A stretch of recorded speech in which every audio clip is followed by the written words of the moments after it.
चलिए दोस्तों स्टार्ट करते हैं आज की क्लास। और आज की क्लास के अंदर हम एक नया चैप्टर पढ़ने जा रहे हैं, एक्सेप्टेंस।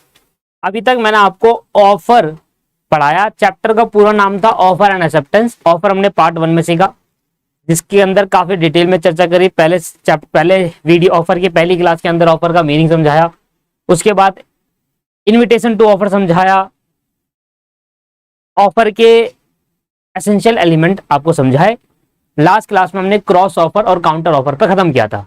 आज की क्लास में एक्सेप्टेंस चालू करना है। एक्सेप्टेंस क्या होता है, essential element of valid acceptance क्या है, बस दो ही चीज इसके अंदर है, उसके बाद ये चैप्टर खत्म हो जाएगा। एक्सेप्टेंस क्या है, एक्सेप्टेंस के वैलिड ऑफर क्या है, मैं आज ही इस चैप्टर को खत्म करा दूंगा। देखिए स्टार्ट करते हैं एक्सेप्टेंस चैप्टर और एक्सेप्टेंस चैप्टर के एसेंशियल एलिमेंट।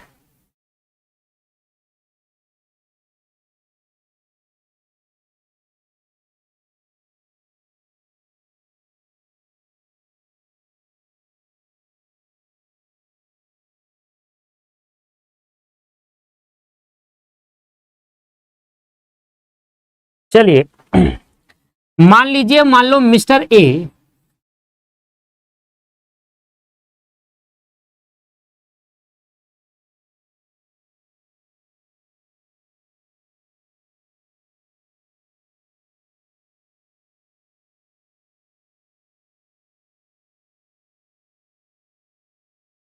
मान लीजिए मिस्टर ए ने मिस्टर बी को ऑफर दिया,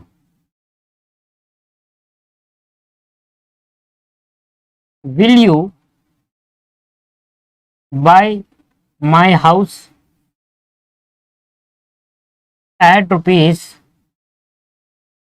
20 लाख। जब एक पार्टी, एक पर्सन अपनी फाइनल विनिंगनेस बताता, अपनी इच्छा बताता है दूसरे पर्सन को, इसको क्या कहते हैं दोस्तों, इसको ऑफर कहते हैं। ऑफर पढ़ा था सेक्शन 2, ऑफर पढ़ा था सेक्शन 2 क्लॉज ए बोलो या सबसेक्शन ए बोलो। जब कोई पर्सन अपनी फाइनल विलिंगनेस, अपनी इच्छा बताता है दूसरे पर्सन को, उसको क्या कहते हैं दोस्त, ऑफर कहते हैं।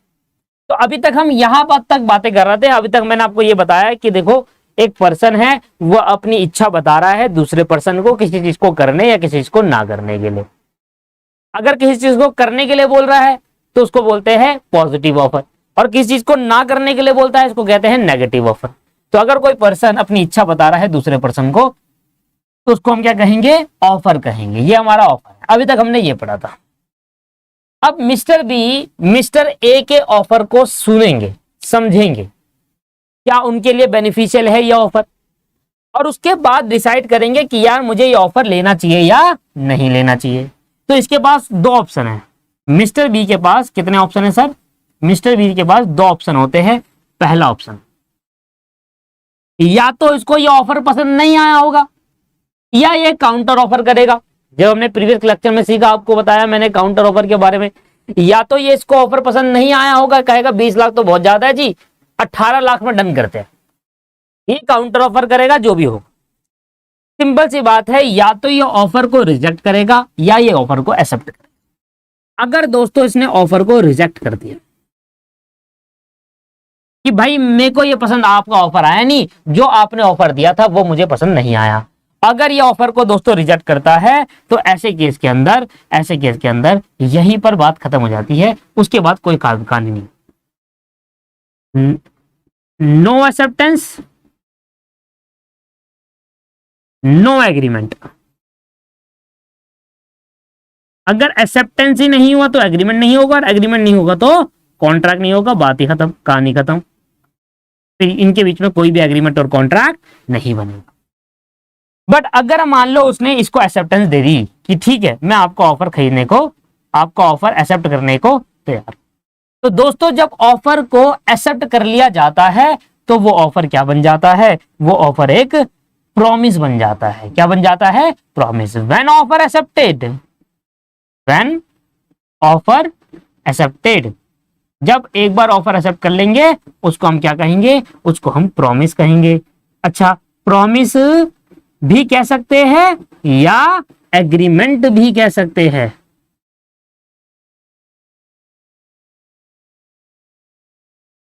प्रॉमिस या फिर एग्रीमेंट। तो जब कोई पर्सन किसी दूसरी पार्टी को ऑफर दे रहा है किसी चीज को करने के लिए या किसी चीज को ना करने, तो अगली पार्टी उसके ऑफर को सुनेगी, समझेगी क्या वो ऑफर है, क्या उसके लिए बेनिफिशियल है या नहीं। अगली पार्टी के पास कितने ऑप्शन निकल कर आते हैं सर? 2 ऑप्शन निकल कर आते हैं। एक ऑप्शन ये होगा कि वो रिजेक्ट कर देगा, एक ऑप्शन ये होगा कि वो एक्सेप्ट करेगा। बात एक ही है। अगर वो रिजेक्ट करता है तो कोई भी एक्सेप्टेंस नहीं हुई, और एक्सेप्टेंस नहीं हुई तो मींस रिजेक्ट हो गया, कोई एग्रीमेंट नहीं बनेगा, कोई कॉन्ट्रैक्ट नहीं होगा, ये चैप्टर एप्लीकेबल होगा ही नहीं। और अगर उसने ऑफर को एक्सेप्ट कर लिया तो व्हेन ऑफर एक्सेप्टेड मीन बन जाता है प्रॉमिस, और प्रॉमिस और इसको क्या कहते हैं? एग्रीमेंट। और अगर एग्रीमेंट कैसे बनेगा सर? जहां पर ऑफर और एक्सेप्टेंस होगी। तो ऑफर और एक्सेप्टेंस जहां पर होगी उसको हम एग्रीमेंट भी कहते हैं और प्रॉमिस भी कहते हैं। इसके बाद अगर ऑफर एंड एक्सेप्टेंस में इनफोर्सिबिलिटी भी आ जाए, क्या आ जाए? इनफोर्सिबिलिटी, तो उस केस के अंदर ये कॉन्ट्रैक्ट बन जाएगा। क्या बन जाएगा दोस्त? ये कॉन्ट्रैक्ट बन जाएगा। ठीक है नहीं? तो मिस्टर बी ने कहा ठीक है, yes I want to buy, I want to, yes I accept your offer, मैं आपका ऑफर एक्सेप्ट कर रहा हूं। अब दोनों के ऊपर एक लीगल ऑब्लिगेशन आ गई। अच्छा, इसकी लीगल ऑब्लिगेशन क्या है बताओ जरा दोस्तों, इसकी लीगल ऑब्लिगेशन क्या है? इसकी क्या ड्यूटी है जब अगला पर्सन इसके ऑफर को एक्सेप्ट कर लेगा? सर, इसको अपने हाउस को सेल करना होगा, ये इसकी ड्यूटी है। और इसकी लीगल ऑब्लिगेशन क्या है मिस्टर बी की? अगर इसने ऑफर एक्सेप्ट करा तो इसकी लीगल ऑब्लिगेशन क्या है कि ये इसको पेमेंट करेगा। क्या करेगा? पे करेगा 20 लाख रुपए, जितने की उनकी बात। क्लियर हो गया ये एग्जांपल? बताइए सर, ये एग्जांपल आपको क्लियर है? तो एग्जांपल में आपने क्या देखा कि जब कोई पार्टी किसी दूसरी पार्टी को ऑफर देते हैं, जब कोई पार्टी किसी दूसरी पार्टी को ऑफर देता है तो दूसरी पार्टी जिसको ऑफर मिला वो इस ऑफर को पहले देखेगा, समझेगा, सुनेगा, इसके बाद डिसाइड करेगा क्या ऑफर को एक्सेप्ट करना चाहिए या रिजेक्ट करना चाहिए।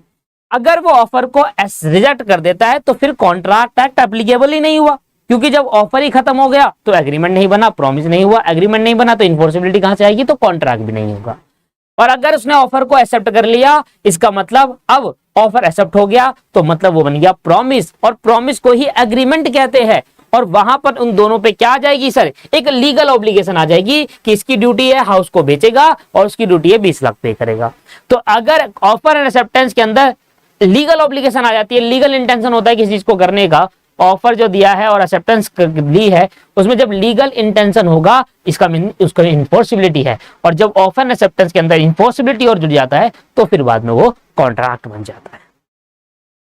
आइए जरा समझिए इसका मीनिंग क्या है। क्या हो रहा है यार?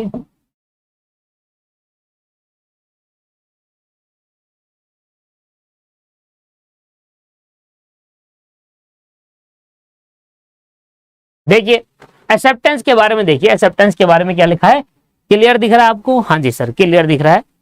एक्सेप्टेंस के बारे में क्या रहा है? As per section 2 subsection B, क्योंकि जब ऑफर किया जाएगा तो ऑफर का सेक्शन होता है सेक्शन 2 सबसेक्शन ए होता है ऑफर का, तो उसके बाद तो फिर एक्सेप्टेंस ही होगी। कहता है सेक्शन 2 सबसेक्शन बी के अंदर इंडियन कॉन्ट्रैक्ट एक्ट के तहत एक्सेप्टेंस क्या है?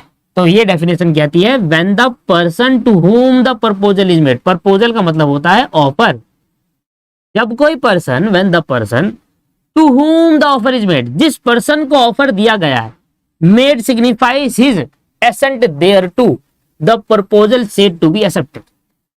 When the person to whom the offer is made, जिस पर्सन को ऑफर दिया गया है वो उस ऑफर को सुनेगा और सुनकर अपनी क्या करेगा?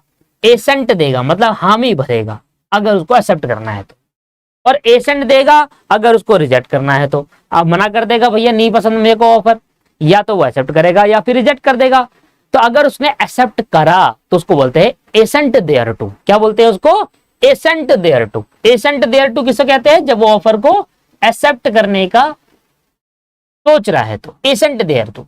तो जब व्हेन द पर्सन उस पर्सन को, वो पर्सन जिस पर्सन को ऑफर दिया गया हो, प्रपोजल मतलब ऑफर दिया गया हो, और वो पर्सन जिसको ऑफर मिला उसने अपनी एसेंट दी, मतलब एक्सेप्टेंस दी, और तो वो पर्सन ने ऑफर को एक्सेप्ट कर लिया, और जब प्रपोजल एक्सेप्ट हो जाएगा तो वो प्रपोजल क्या बन जाएगा, वो प्रॉमिस बन जाएगा। और प्रॉमिस को ही दोस्तों क्या कहते हैं, एग्रीमेंट कहते हैं। This is the definition. जिस पर्सन को ऑफर दिया जा रहा है वो पर्सन उस ऑफर को सुनेगा, समझेगा, ध्यान से देखेगा क्या बेनिफिशियल है या नहीं है। अगर उसको लगेगा हाँ ये बेनिफिशियल है तो वो हाँ भी भरेगा कि हाँ मैं आपका ऑफर एक्सेप्ट करना चाहता हूं। इसको बोलते हैं assent thereto, right. Assent thereto को क्या बोलते हैं, एक तरीके की एक्सेप्टेंस। और जब वो proposal means offer, proposals one of the same thing, offer और प्रपोजल एक्सेप्ट कर लिया जाएगा तो उसको क्या बोला जाएगा, प्रॉमिस या फिर एग्रीमेंट कहा जाएगा, right. An offer can be accepted by only only the person or a persons for whom the offer is made. भाई मैंने अगर आपको ऑफर दिया है तो वो आप ही तो एक्सेप्ट करोगे, कोई दूसरा पर्सन आकर ऑफर तो ना एक्सेप्ट करेगा। मान लो मिस्टर ए ने इस केस के अंदर ऑफर किसको दिया था, मिस्टर ए ने ऑफर दिया सर, मिस्टर ए ने ऑफर दिया मिस्टर बी को। कुछ तो गड़बड़ हो रही है, क्या दिक्कत आ रही है। मिस्टर ए ने ऑफर दिया मिस्टर बी को, चल ही नहीं रहा पेन। मिस्टर ए ने मिस्टर बी को ऑफर दिया, तो जिस पर्सन को ऑफर दिया जा रहा है वही पर्सन एक्सेप्ट करेगा, जिस पर्सन को ऑफर दिया जाएगा वही पर्सन एक्सेप्ट करेगा। समझ में आया नहीं आया। या हो सकता है ऐसा भी तो हो सकता है कि एक से ज्यादा पर्सन को ऑफर दिया जाए।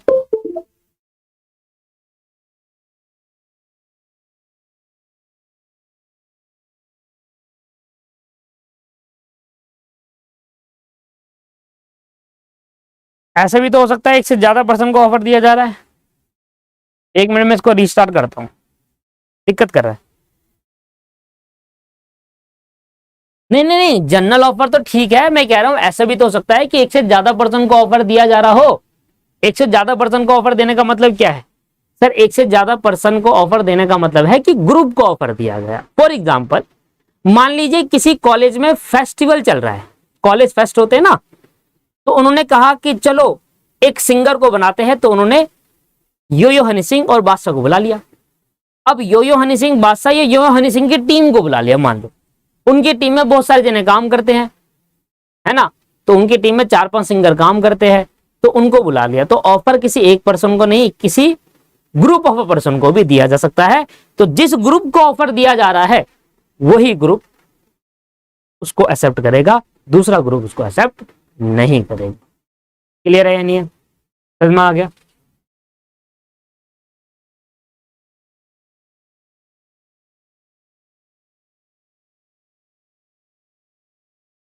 अब essential element of valid acceptance क्या होता है, यहां तक क्लियर है। किसी को कोई प्रॉब्लम है तो बता सकता हूं, मुझसे पूछ सकता है।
मान लीजिए मिस्टर सोहन, मान लीजिए मिस्टर सोहन ने एक ऑफर दिया मिस्टर मोहन को, सोहन ने मोहन को ऑफर दिया और क्या दिया, कह रहा है will you buy my car of ₹1,00,000, क्या तुम मेरी कार खरीदना चाहते हो, 1,00,000 रुपए की बेच रहा हूं मैं, क्या तुम मेरी कार खरीदना चाहते हो। अब एक पर्सन जब अपनी फाइनल इच्छा बता देता है दूसरे पर्सन को तो उसको ऑफर कहा जाता है। तो मिस्टर सोहन ने क्या दिया दोस्तों बताओ, मिस्टर सोहन ने ऑफर दे दिया एज पर सेक्शन 2 सबसेक्शन ए। मिस्टर मोहन ने इसके जवाब में कुछ नहीं कहा, मिस्टर मोहन ने इसके जवाब में कुछ नहीं कहा। मिस्टर सोहन ने फिर दोबारा पूछा, क्या यार आप मेरी कार खरीदना चाहोगे, मैं 1,00,000 रुपए की कार बेचना चाहता हूं। मिस्टर मोहन ने अभी भी नहीं कहा। मिस्टर मोहन साइलेंट है, मिस्टर मोहन बोल ही नहीं रहे कुछ, पता नहीं क्या ही गुस्सा आ गया। फॉर एग्जाम्पल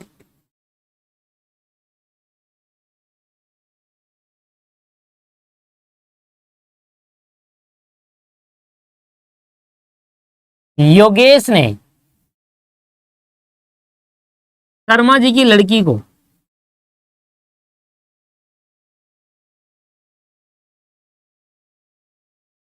ऑफर करा,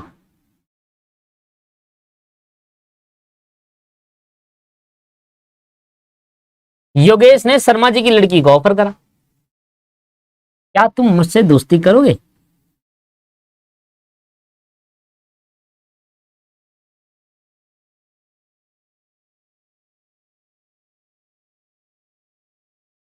ये सुनकर शर्मा जी गुस्सा हो गए,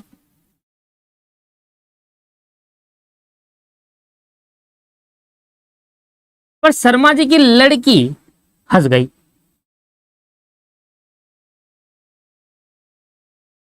योगेश ने कहा कि भाई विशाल, मैंने शर्मा जी की लड़की को ऑफर किया, इसमें शर्मा जी तो गुस्सा हो गए पर लड़की हंस गई। क्या कहता है, क्या होगा हंसने का मतलब। विशाल कह रहा है यार हंसने का मतलब तो हंसी तो फंसी वाला वो कंसेप्ट हमने सुना था, मतलब हंसना मतलब हाँ, अगर उसने देखो पलट कर देखा और हंस गई इसका मतलब हाँ होता है। विशाल ऐसे कहने लगा योगेश को। योगेश कह रहा है यार अगर हाँ ही बोलना होता तो मुझे बोल देती, हंसने का मतलब क्या है। विशाल समझा रहा, कह रहा भाई मुझे बहुत एक्सपीरियंस है इन चीजों में, लड़कियों का हंसने का मतलब हाँ होता है और वो डायरेक्टली नहीं बोलती, वो मुस्कुरा के आपको एक इशारा देती है, वो इशारा जिस लड़के ने समझ गया वो उसके साथ चले गई। हंसने का मतलब लड़की का हाँ होता है। कह रहा मुझे बहुत एक्सपीरियंस है। योगेश कह रहा है यार भाई मेरे तो पहली बार है, मैंने तो आज पहली बार ही बोला था। शर्मा जी की लड़की रोज अपनी छत में आती थी, मुझे देखती थी, मुझे लगा यार कुछ कुछ होता है, कुछ कुछ होता है, ऐसा हो रहा है, मुझे मन सा नहीं लग रहा, मेरा दिल नहीं मान रहा, तो मैंने शर्मा जी की लड़की को ऑफर कर दिया कि भाई मुझसे दोस्ती कर लो, रात रात तक चैटिंग करेंगे बढ़िया से एकदम। शर्मा जी की लड़की कुछ बोली नहीं, हंस गई। तो विशाल को समझाने की कोशिश कर रहा है कि भाई हमसे पूछ ले, हमें बहुत एक्सपीरियंस है, हमें बहुत एक्सपीरियंस है, हंसने का मतलब हाँ होता है। योगेश कह रहा है यार सही बता। तो योगेश ने शर्मा जी की लड़की का नंबर निकाल लिया। कह रहे यार मैंने तुम्हें दोस्ती का ऑफर दिया था, तुमने हंस गई तुम, मुझे लगा इसका मतलब हाँ ही है ना, इसका मतलब हाँ होता है, तो आज से हम दोनों दोस्त हैं। शर्मा जी की लड़की ने गाली बक दी इसको, योगेश को।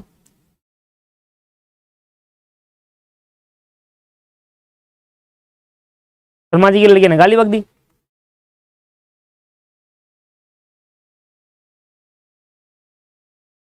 और क्या बोला पता है, कह रहा कुत्ते अपनी शक्ल देख कर आ जा।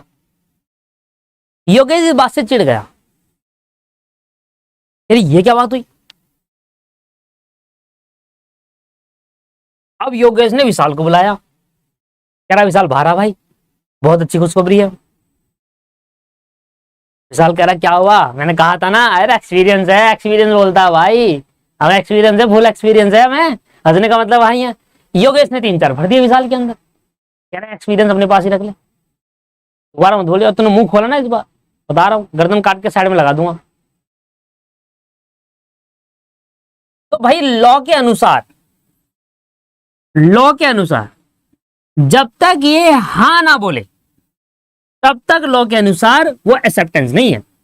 हंसने का मतलब हाँ नहीं होता, वो आपकी लैंग्वेज में होगा, जनरल लैंग्वेज में होगा, पर कानून कहता है जब तक वो आगे से कम्युनिकेट ना करे तब तक हम उसको एक्सेप्टेंस नहीं मान सकते। मतलब silence cannot be treated as acceptance.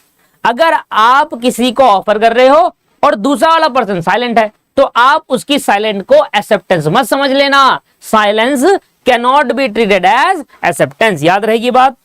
अगला पर्सन जब आपको कम्युनिकेट करेगा तभी आप उसको बोलोगे हाँ या ना। जब तक वो हाँ या ना वही बोलता आप अलग से उसको एक्सेप्टेंस नहीं मान सकते दोस्तों, आप एक्सेप्टेंस नहीं मान सकते। तो देखिए जरा एक बार आइए, कह रहा है for an acceptance to be valid it must not only be made by the offer but must also communicate by or with the authority of the offeree to the offeror. Acceptance must be communication by the acceptor. Silence cannot be treated as acceptance. Silence cannot be treated as acceptance. मतलब भाई जिस person को offer दिया जा रहा है वो person अपनी कम्युनिकेशन पर एक्सेप्ट करने का हाँ ना लिखकर कुछ ना कुछ बोलेगा।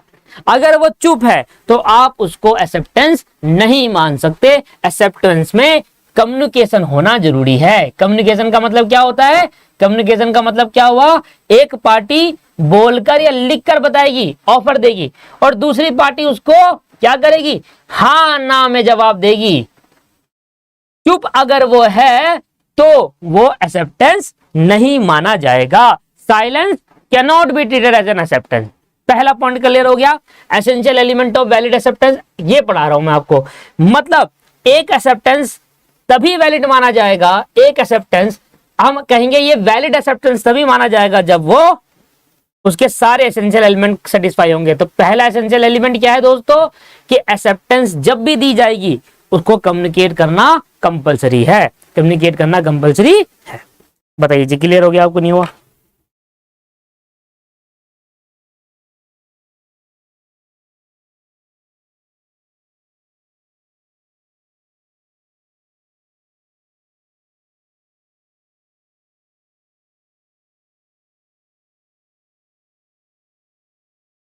एक्शन से नहीं दे सकते।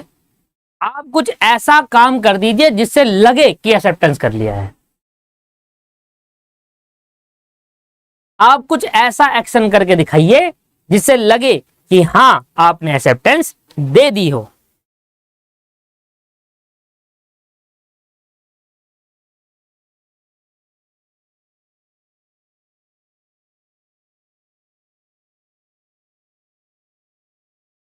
कुछ भी हो सकता है एक्शन में।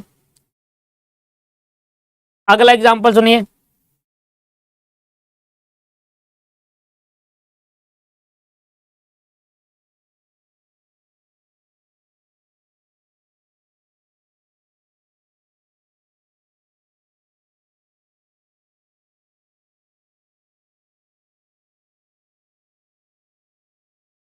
अगला एग्जांपल देखिए एक बार।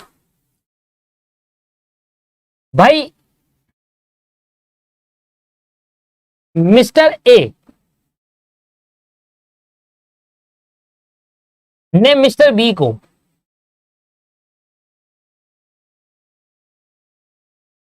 मिस्टर ए ने मिस्टर बी को ऑफर दिया।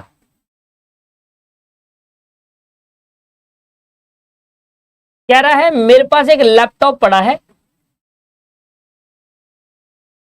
जिसकी कॉस्ट 1,00,000 है और मैंने ये लैपटॉप बाहर से इंपोर्ट करा रखा है। मतलब बाहर मान लो कहां से इंपोर्ट करा रहा है इसने? यूएस से, अमेरिका से ये लैपटॉप इंपोर्ट करा लिया।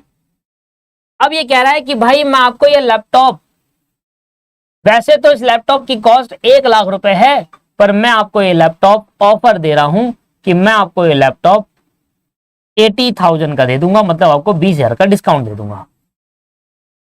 बट कंडीशन ये है,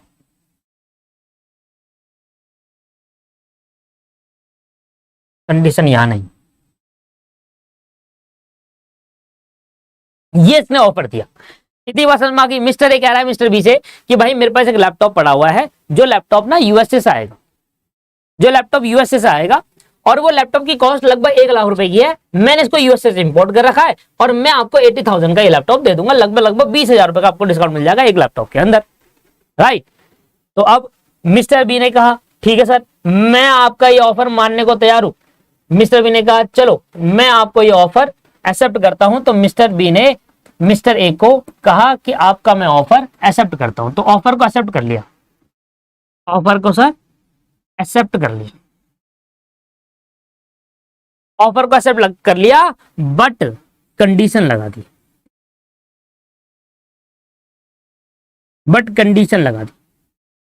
और कंडीशन क्या लगाई?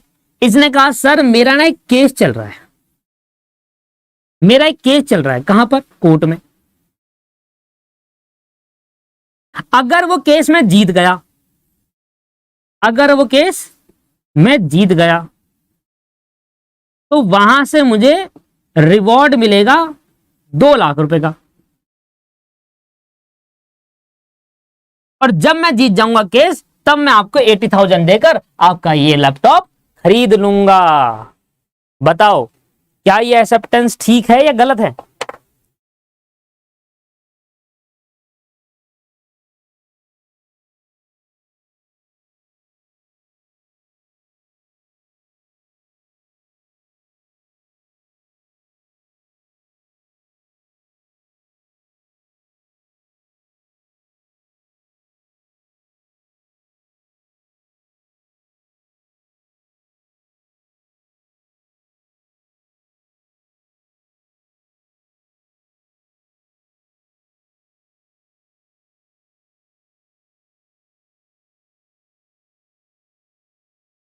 चलिए तो बताइए एक्सेप्ट अगर, चलो मैं इसमें थोड़ा सा चेंजमेंट करता हूं। अभी बहुत सारे बच्चे कह रहे हैं कि ये जो समझ ही नहीं आया, बड़ा सिंपल सा है। मैं कह रहा हूं कि मिस्टर ए ने मिस्टर बी को ऑफर दिया, कह रहा है कि एक ऑफर दे रहा है, एक लैपटॉप है उसके पास जिसकी कॉस्ट 1 लाख रुपए की आती है, इसने इंपोर्ट कराया है मिस्टर ए ने, और ये कह रहा है कि मैं आपको ये 1 लाख का लैपटॉप 80 में दे दूंगा। मिस्टर बी कह रहा है ठीक है सर, मैं आपका ये लैपटॉप खरीदने को तैयार हूं, बट एक कंडीशन है, मैं तभी खरीद पाऊंगा जब मेरा एक केस चल रहा है कोर्ट में। अगर मैं वो केस जीत जाता हूं तो मुझे 2 लाख रुपए वहां से मिलेंगे, कोर्ट से रिवॉर्ड मिलेगा, और उस 2 लाख रुपए जब मुझे मेरे पास आ जाएंगे तब मैं आपका लैपटॉप खरीद लूंगा। अभी मैं आपका ऑफर एक्सेप्ट कर रहा हूं कि हाँ मैं खरीद लूंगा, पर मैं तभी खरीद पाऊंगा जब मैं केस जीत जाऊं, मेरे कोर्ट का केस जीत जाऊं, और वहां से जो मुझे पैसा मिलेगा उससे मैं खरीद लूंगा।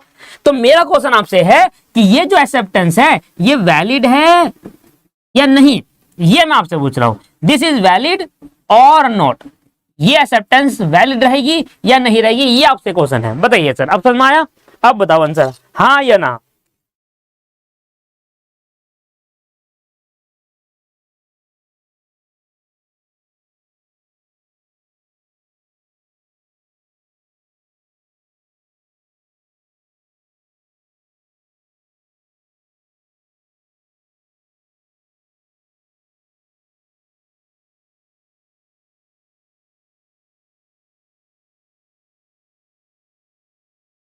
आ जाइए, बहुत बच्चों ने आंसर दिया अपना,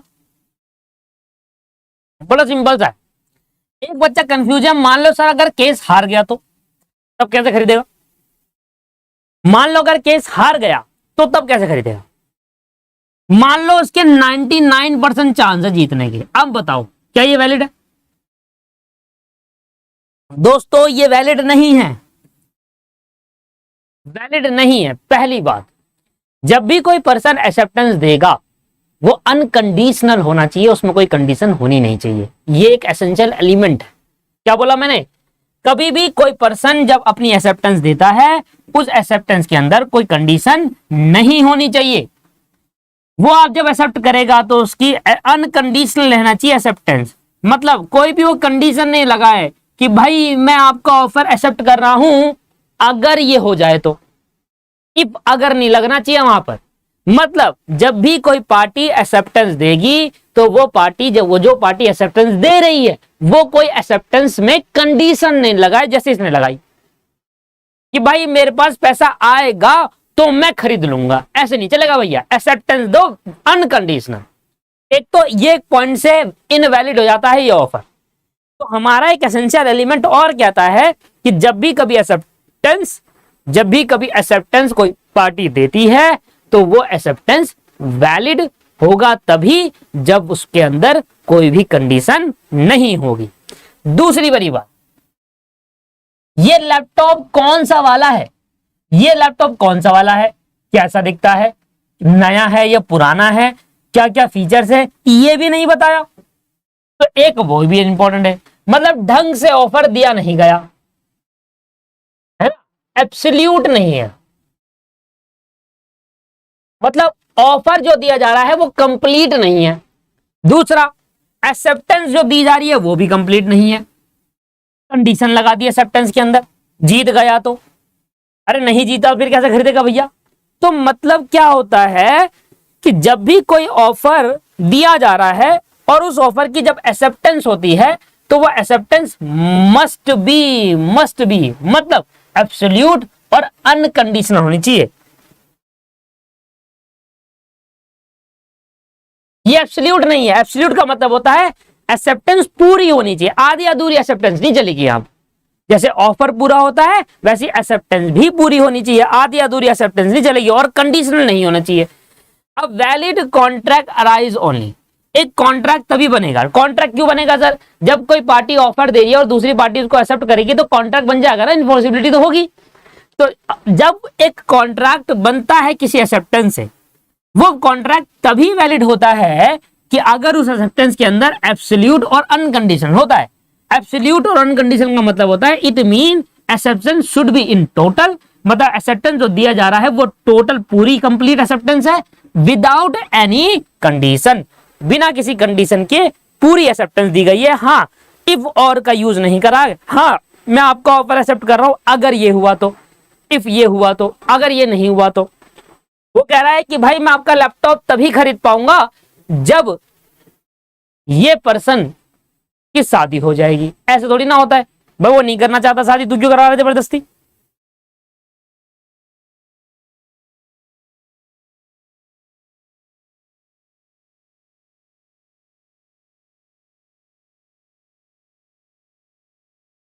ठीक है ना, तो एक्सेप्टेंस क्या होना चाहिए, एब्सोल्यूट होना चाहिए। एब्सोल्यूट का मतलब होता है टोटल एक्सेप्टेंस पूरा होना चाहिए, टोटल, टोटल मतलब कोई आधा अधूरा नहीं होना चाहिए एक्सेप्टेंस, और विदाउट कोई कंडीशन होनी चाहिए, कोई कंडीशन नहीं होनी चाहिए एक्सेप्टेंस के अंदर।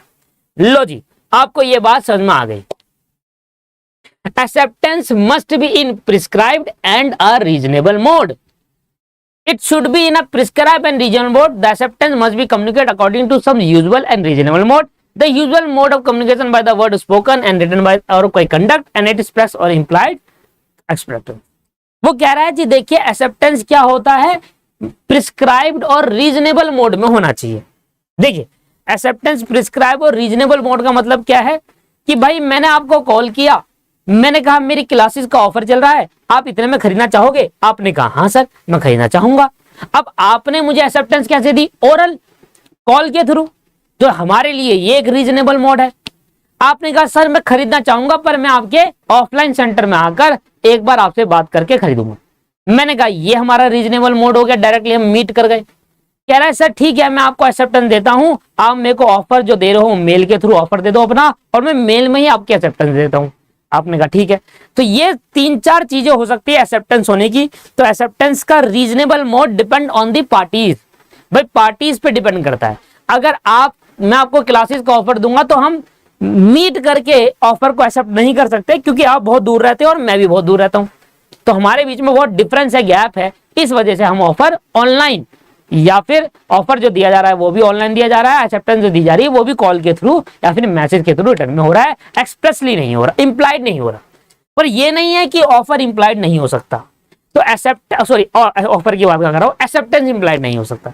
जैसे ऑफर इंप्लाइड और एक्सप्रेस होता है ना, कि आप बोलकर लिखकर या कुछ कंडक्ट करके दे सकते हैं, ऐसी ही एक्सेप्टेंस में भी होता है। भाई आप बोलकर हाँ बोल दो, लिखकर हाँ बोल दो कि मैं एक्सेप्ट कर रहा हूं, या कोई ऐसा कंडक्ट एक्शन कर दो कि हाँ आपको अगले पर्सन को लगे कि उसको ऑफर एक्सेप्ट हो गया है। बताइए सर समझ में आया कि रीजनेबल मोड क्या है।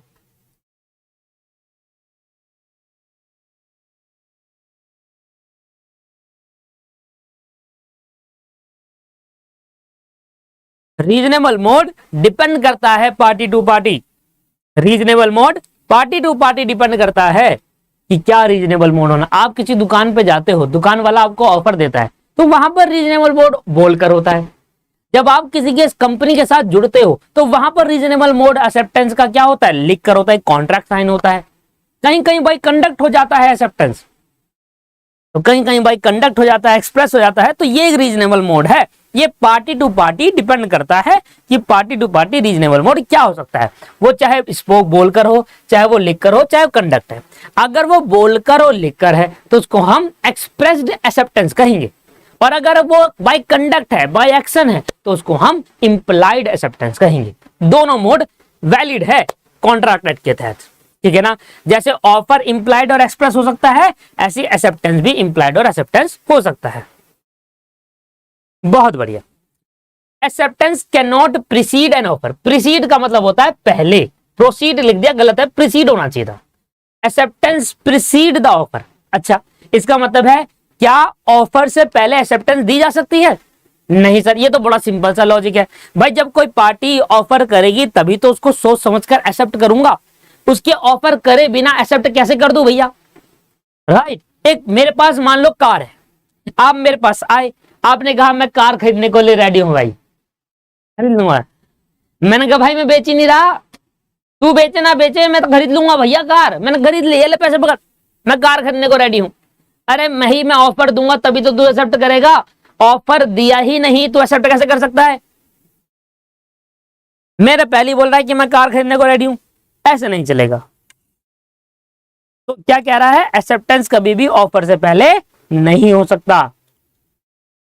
बिल्कुल सही बात है। क्या कह रहा है, it can not preceded an offer.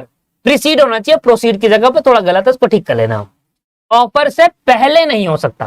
Acceptance must be given after receiving the offer, right. Clear है ना।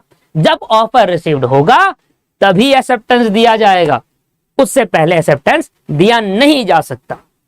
होपफुल आपको यह पॉइंट भी क्लियर हो गया।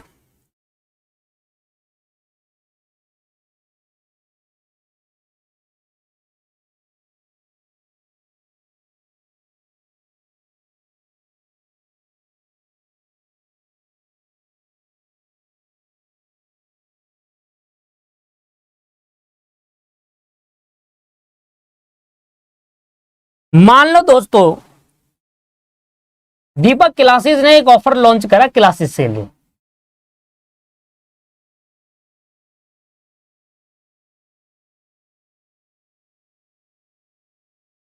कि 5,000 रुपए में 3 सब्जेक्ट की क्लास मिलेगी।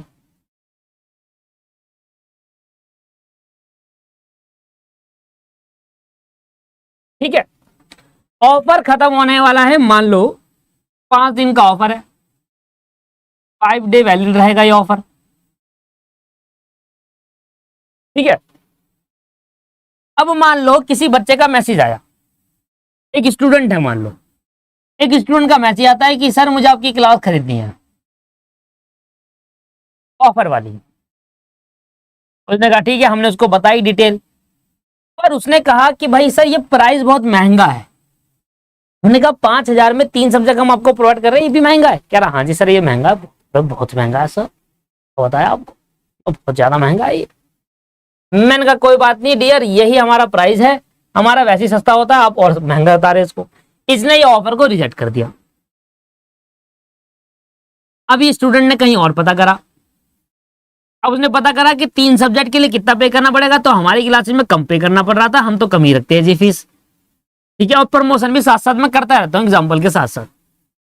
पर स्टूडेंट ने जब अगले इंस्टीट्यूट में पता करा, जितना हम कंटेंट दे रहे थे उतना वहां नहीं मिल रहा था, और अगले इंस्टीट्यूट के अंदर, मैं किसी इंस्टीट्यूट की बुराई नहीं कर रहा, बस अपनी प्रमोशन कर रहा हूँ, तो अगले इंस्टीट्यूट में कहीं पर आपका प्राइस 10,000 दिख रहा है 3 सब्जेक्ट के लिए, तो ये कह रहा यार ये तो बहुत ज्यादा हो गया। तो ये 5 दिन बाद दोबारा आया, after 5 day, after offer expired. जब ये ऑफर एक्सपायर हो गया तब ये दोबारा आया, कह रहा है सर वो ऑफर था ना 5,000, मैं पे करने के लिए रेडी हूं। मैंने कहा अब तो वो खत्म हो गया, अब तो वो खत्म हो गया, अब आप कैसे एक्सेप्ट करोगे, अब तो वो खत्म हो गया। तो कह रहे सर प्लीज मैं एक्सेप्ट करना चाहता हूं। तो यहां पर क्या होता है, वंस द ऑफर इज, एक बार अगर ऑफर एक्सपायर हो जाए तो जिस पार्टी ने रिजेक्ट करा था, जिस पार्टी ने वो ऑफर रिजेक्ट करा पहले, और आफ्टर ऑफर एक्सपायर वो पार्टी दोबारा उसको एक्सेप्ट करना चाहती है तो नहीं कर पाएगी। ये समझाना चाह रहा हूं मैं आपको। मतलब हमारा ऑफर आया 5 दिन के लिए, जब ऑफर था तब तो स्टूडेंट ने रिजेक्ट कर दिया कि हमें नहीं खरीदना, और जब ऑफर एक्सपायर हो गया तो उसको बाद में चला यही बेस्ट प्राइस है, तो इसने कहा कि मैं खरीदना चाहता हूं, पर वो खरीद नहीं पाएगा। Once the offer is expired acceptance can not be made, acceptance नहीं हो सकती। अगर एक बार ऑफर एक्सपायर हो गया तो उसके बाद एक्सेप्ट नहीं किया जा सकता, उसके बाद एक्सेप्ट नहीं किया जा सकता। एक बार ऑफर को रिजेक्ट कर दोगे ना आप कि मैं नहीं खरीद रहा, उसके बाद फिर ऑफर नहीं एक्सेप्ट होगा आपका।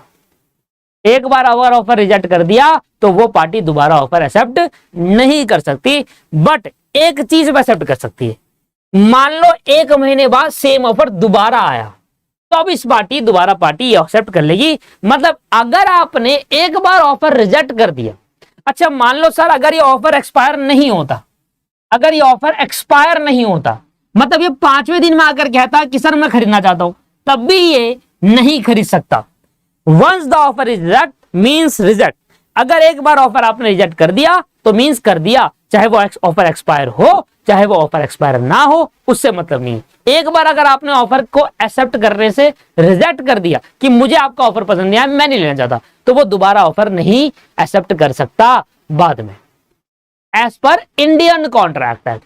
हमारे में आएगा हम तो कहेंगे ले लो भाई कोई दिक्कत नहीं, पर इंडियन कॉन्ट्रैक्ट के हिसाब से वो ऑफर एक्सेप्ट नहीं कर सकता।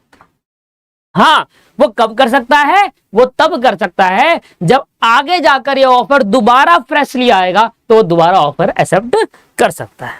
तो हमारा कॉन्सेप्ट क्या है, हमारा कॉन्सेप्ट क्या है, हमारा कॉन्सेप्ट ये है कि वंस द ऑफर रिजेक्टेड, एक बार अगर ऑफर रिजेक्ट हो गया, एक बार अगर ऑफर रिजेक्ट हो, rejected offer can be accepted only on renewal. Renewal का मतलब होता है फ्रेश ऑफर आने के बाद, फ्रेश ऑफर आने के बाद ही कर सकते हो। मतलब जो ऑफर मैंने अभी आपको क्लासेस का ऑफर दिया, आपने अभी रिजेक्ट कर दिया, अब ऑफर नहीं एक्सेप्ट कर सकते, ठीक है जी, एज पर इंडियन कॉन्ट्रैक्ट।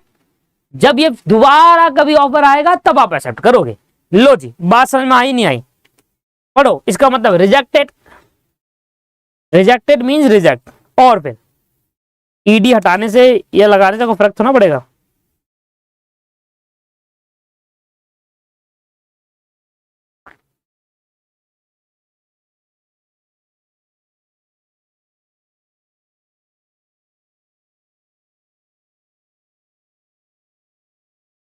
समझ में आ गया कॉन्सेप्ट क्या है। कहता है एक बार अगर किसी पार्टी ने ऑफर को रिजेक्ट कर दिया, of rejected offer accepted only, एक बार ऑफर को रिजेक्ट कर दिया तो वो दोबारा उस ऑफर को एक्सेप्ट नहीं कर पाएगा। बस वो रिजेक्ट वाला ऑफर तभी एक्सेप्ट कर पाएगा जब दूसरी पार्टी एक फ्रेश ऑफर मेड करे। तो rejected offer can be accepted only on renewal, once the rejected can't be accepted.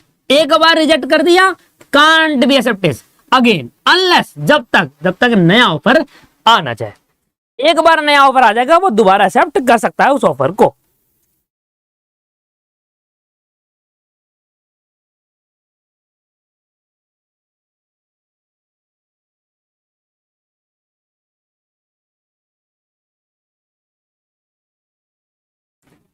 बच्चा पूछ रहा है सर मान लो अगर हमने ऑफर को इग्नोर कर दिया, इग्नोर करने का मतलब यह है कि आप इंटरेस्टेड नहीं हो,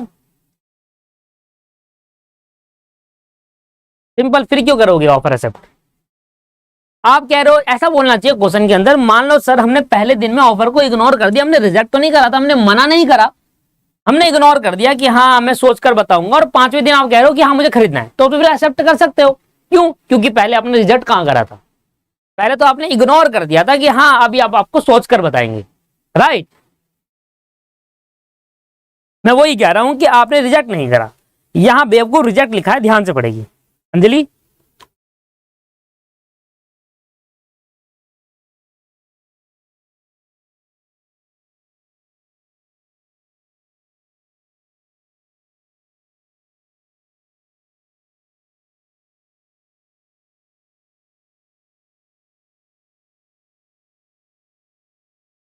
अब देखिए अगले 2 पॉइंट पढ़िए, बड़े सिंपल से हैं। Acceptance must be given only by the person to whom the offer is made. यार इसमें मैं क्या बताऊं आपको, ये हिंदी अनुवाद क्या कह रहा है कि भाई एक्सेप्टेंस वही पर्सन करेगा जिसको ऑफर दिया गया हो। सिंपल सी बात, मतलब अगर सत्यम ने तनीषा को ऑफर दिया था तो हिमानी एक्सेप्ट नहीं कर सकती उसको, ये मैं आपसे पहले भी कह रहा था, राइट। तो एक्सेप्टेंस वही पर्सन कर पाएगा जिसने ऑफर, जिसको ऑफर दिया गया हो। अब अगला वाला पॉइंट भी क्या पढ़ेंगे, इसको पढ़ लेते हैं। An offer can be accepted only by the person to whom it is made with whom it is import an intention to contract. It can not be accepted by another person without the consent of the offerer. हाँ, इसमें एक चीज और सुनो, मान लो कि मैंने आपको ऑफर दिया, मैंने आप में से सिर्फ एक बच्चे को ऑफर दिया कि भाई आपको ना सबसे कम प्राइस में क्लास मिल जाएगी। आपने कहा ठीक है मैं सोच कर बताऊंगा। अब दूसरा पर्सन आया, सर वो जो क्लास आप उसको दे रहे थे ना वो आप मुझे दे दो, मैं खरीदने को रेडी हूं। मैं कह रहा हूं ठीक है आप खरीद लो। अगर मैं एग्री हूं तो फिर क्या दिक्कत है, फिर कोई प्रॉब्लम नहीं है। जो पर्सन ऑफर दे रहा है किसी पार्टी, वो पार्टी सोच रही है, अभी दूसरी पार्टी आती है कि सर मैं ये ऑफर एक्सेप्ट कर लूंगा या कर लूंगी, तो पहली पार्टी कह रही है मैंने आपको ऑफर नहीं दी तो इसलिए आप एक्सेप्ट नहीं कर सकते। पर अगर पहली पार्टी जिसने ऑफर दिया था वही एग्री है कि हाँ तुम ले लो, तो फिर क्या ही प्रॉब्लम है, तो दूसरा पर्सन आकर भी एक्सेप्ट कर सकता है। सही है या नहीं है बताओ।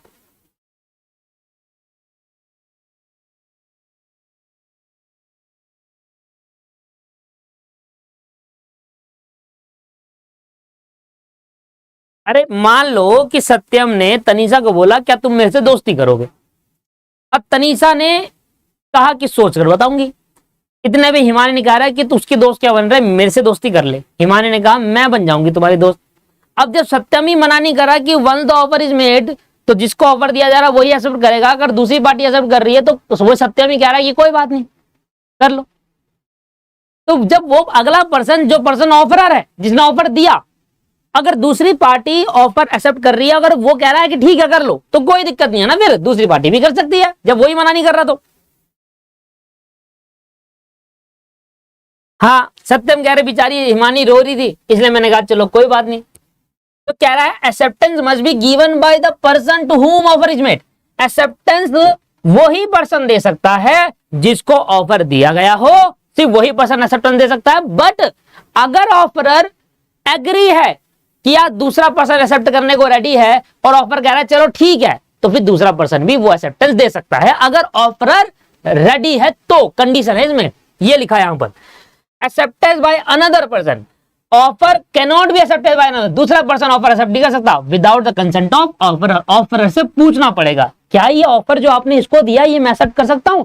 अगर वो हाँ कह रहा है तो ठीक है कर लेना, ना कह रहा है तो नहीं कर सकते। समझ में आया नहीं आया। अगर हिमानी ये कहे सत्यम से कि अरे यार तुम दोस्ती करने के लिए तनीजा को बोल रहे हो, क्या मैं तुम्हारी दोस्त बन सकती हूँ, अगर ऐसा कहे तो सत्यम कह रहा है क्यों नहीं बन सकती है। तो अगर उसकी कंसेंट है तो फिर एक्सेप्ट कोई और पार्टी भी कर सकता है। ठीक है दीपशिका, बात समझ में आ गई।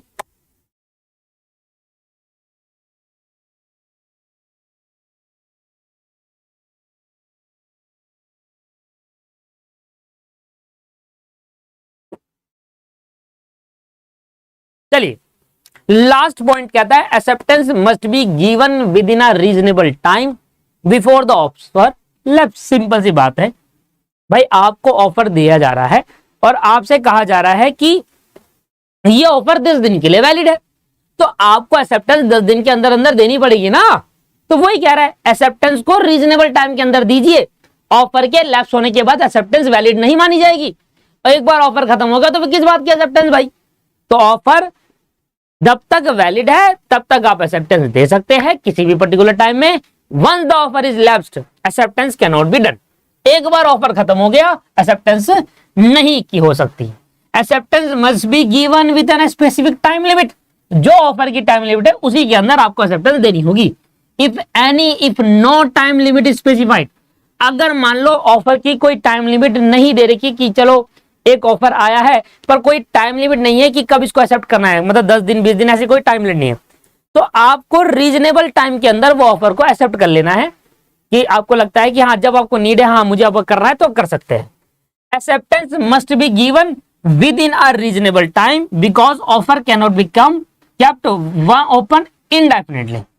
आपको पता है जब भी कोई पार्टी ऑफर लेकर आती है वो कभी भी इनडेफिनेट पीरियड के लिए नहीं होता, सालों साल के लिए नहीं होता, एक लिमिटेड टाइम के लिए होता है ना, आप सभी को पता है।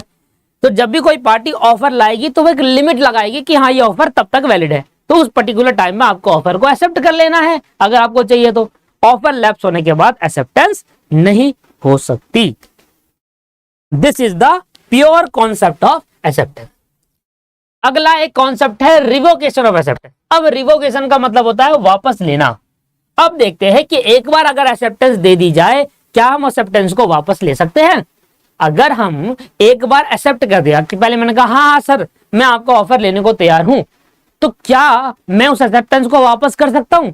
एक बार हाँ बोल दूं फिर ना बोल दूं तो अगली पार्टी केस नहीं कर देगी मेरे पे कि पहले तो उसने हाँ बोला था पर अब ये मना करने लग रहा है, भाई ये तो गलत बात है, तो हम तो उस पर केस कर देंगे भैया, है ना। तो क्या ऐसा हो सकता है कि एक बार अगर एक्सेप्टेंस दे दी गई हो और फिर बाद में हमें लगे कि नहीं हमें एक्सेप्टेंस नहीं चाहिए, तो ये वापसी आ सकती है, वापसी ले सकते हैं एक्सेप्टेंस को। तो एक्सेप्टेंस को वापस लेने को रिवोकेशन ऑफ एक्सेप्टेंस कहते हैं कि एक बार एक्सेप्टेंस अब जब दे दोगे तो उसको एक्सेप्टेंस को वापसी ले लोगे कि हाँ हमें नहीं चाहिए। अब एक्सेप्टेंस को वापस लेने को क्या कहते हैं? Revocation of acceptance. लो जी समझ में आ गया आपको पॉइंट। आइए तो नेक्स्ट क्लास के अंदर वेरी इंपॉर्टेंट कॉन्सेप्ट हमें पढ़ना है यही revocation of offer, revocation of acceptance और कम्युनिकेशन। ये चीजें हमें नेक्स्ट क्लास के अंदर पढ़नी है। पूरी क्लास में मैं आपको यही समझाऊंगा नेक्स्ट क्लास में और इसके इंपॉर्टेंट पार्ट बताऊंगा। और यहां पर दोस्तों offer and acceptance chapter complete हो जाएगा, मेरा नेक्स्ट क्लास में होगा कंप्लीट, क्योंकि एक रिवोकेशन का कॉन्सेप्ट आपको समझाना है जो कि बहुत बहुत बहुत इंपॉर्टेंट है। चलिए जी